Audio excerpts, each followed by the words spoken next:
Bonjour, je m'appelle Jean-Louis Talancier. Je suis pharmacien gérant au sein des hôpitaux privés de Metz. Dans cette vidéo, je vais vous parler de la gestion du traitement personnel des patients.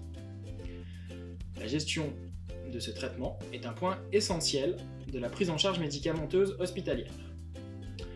Elle doit permettre la continuité des soins et une utilisation sécurisée, appropriée et efficiente des traitements. Le traitement personnel correspond à l'ensemble des traitements en cours au moment de l'admission du patient. Plusieurs textes réglementaires régissent cette gestion. L'arrêté du 6 avril 2011 nous demande de définir les modalités de gestion du traitement personnel afin d'assurer la continuité des soins et garantir la sécurité des patients. L'arrêté du 31 mars 1999 définit que, sauf accord écrit du prescripteur, il ne devra être mis ou laissé à disposition des malades aucun médicament en dehors de ceux qui leur auront été prescrits. L'article R 162-32 du Code de la Sécurité sociale demande que tout traitement personnel habituel pris par le patient au cours d'un séjour hospitalier est inclus dans le forfait séjour.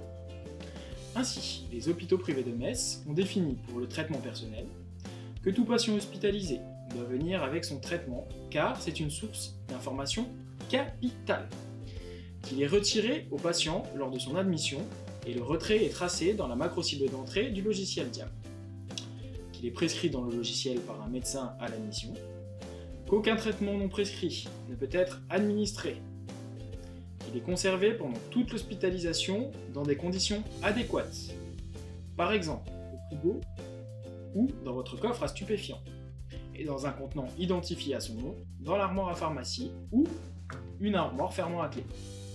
Que l'IDE prend les traitements, soit dans sa dotation, soit en les commandant à la pharmacie.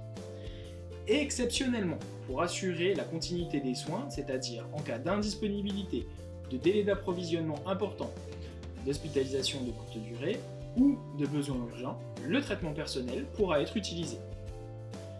Que le traitement d'un patient A n'est jamais utilisé pour un patient B, qu'il sera restitué au patient à sa sortie avec des informations adaptées, que la restitution est tracée dans la macro-cible de sortie, qu'en cas d'arrêt avec l'accord du patient, les traitements ne lui seront pas rendus, qu'en cas de transfert dans un autre service, le traitement personnel devra suivre le patient. Ainsi, le respect de l'ensemble de ces éléments permettra de sécuriser la prise en charge du patient aux différentes interfaces du parcours de soins.